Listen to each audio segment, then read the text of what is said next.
our next topic by Dr.Suneeta Chandorkar, ma'am. The topic, the team lead for, she's the team lead for the topic obtain good quality proteins and essential amino acids through an appropriate combination of foods and avoid protein supplements to build muscle mass. Ma'am has an expertise in food labeling, food composition, food reformulation, healthy, sustainable, and resilient food systems. She is from the Department of Food and Nutrition, and the department for food nutrition she carries forward is of the Maharaja Sayajirao University of Baroda.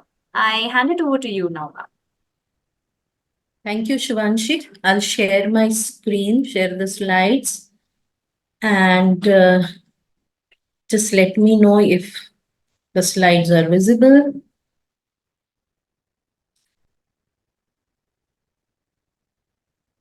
Yeah, are the slides visible? Yes, ma'am, the slides are visible. Yes. Okay, fine.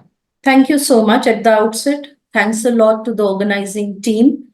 And also thanks to my contributors, to the contributors who have shared their observations or thoughts on the guideline 8 that was given to us on dietary guidelines for Indians, namely obtain good quality proteins and essential amino acids through appropriate combination of foods and avoid protein supplements to build muscle mass. So, why isn't, okay, fine. So, in fact, because we had just 5 minutes, I thought I will not delve too much into what exactly the guidelines are, but I have added a few slides just to bring in more clarity. The guidelines begin with a rationale that says that maintaining good muscle mass is crucial for good health, consuming good quality proteins, and following resistance exercise routine for greater muscle mass development preservation. And we have adequate evidence to support this rationale. Many acute studies conclude that addition of protein ingestion in connection to resistant exercise has additive effect beyond the response of the exercise or the protein alone. So this is very well justified. Now, these are some of the points that are covered under the guideline 8, where the EAR for the protein, the RDA for the protein is given, which again, we have been saying that it is for 97.5% of the population. It is for normal, healthy people, etc. These EAR have been developed through rigorous studies which have made use of empirical estimates of requirement for indispensable or essential amino acids using stable isotope-based indicator amino acid oxidation method, etc. And therefore, this EAR and RDA works out to be 43 grams of protein per day and RDA 54 grams per day for the reference man. And the protein energy ratio should ideally be 10 to 15%. Then the guidelines also provide us with the My Plate for the 2000 kcal diet, which provides us with all the essential amino acids per day, which is also easy to understand by a layperson. However, I will take this point up a little later where we put down our observations also. Now, there is a table which is really very well presented, essential amino acid from vegetarian and non-vegetarian diets, which are provided by the My Plate per day, the 2000 kcal diet. And we can calculate, and it shows that the requirement for essential amino acids in terms of milligrams per gram of protein and how the vegetarian as well as non-vegetarian diet is able to meet the same. It also then talks about what are the limiting essential amino acids in the cereals and millets, pulses, nuts and oil seeds, and also talks of judicious combination of all of these.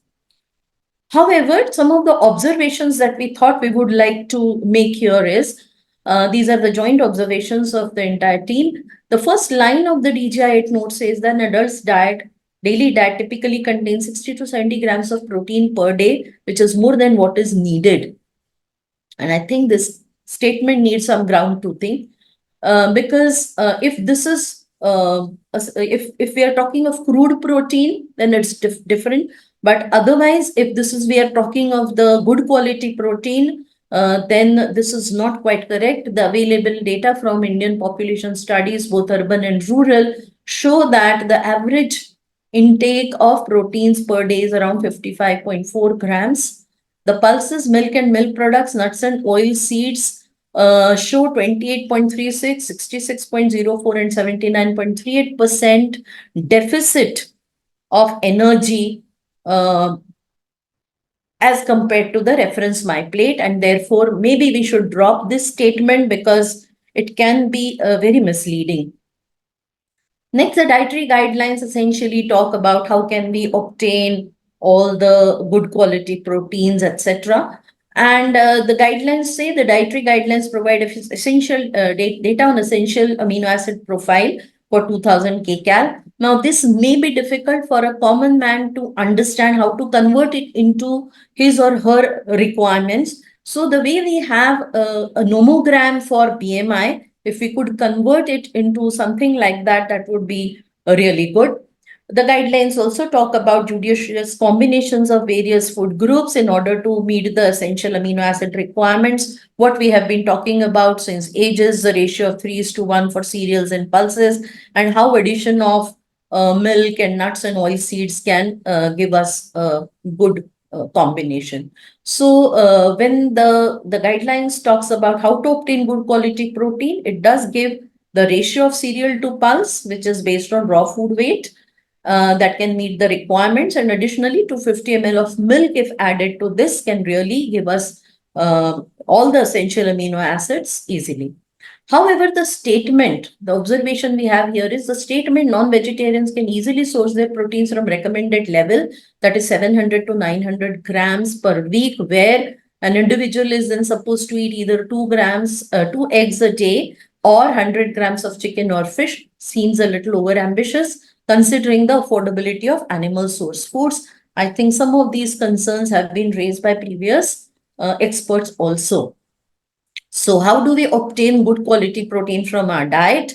Under this topic, this is a remark we want to share, that since our diets are largely plant based, they are also source of uh, certain factors that diminish protein digestion and absorption, and therefore we need to provide some guidelines on household processing techniques that can enhance or reduce protein quality, namely the Maillard reaction, where if the milk is boiled with or without sugar, also can lead to formation of certain brown products, and can reduce especially the lysine content gets reduced.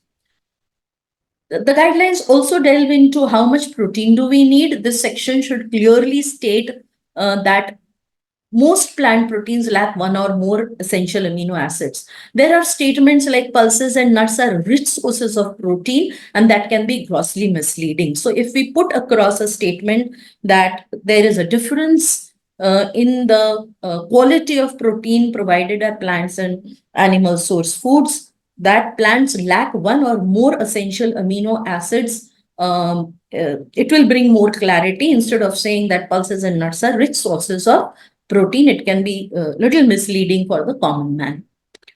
Next, it comes down to, can vegans meet their protein requirements? Can they obtain good quality proteins? Yes, again, they have to have all the food groups except for milk and milk products and animal source foods. Next, the guidelines talk about what are protein powders or protein supplements. Now, here, I think this section needs more clarity. The DJR for general population, supplements, I believe, are generally taken by athletes and not common people in a regular lifestyle.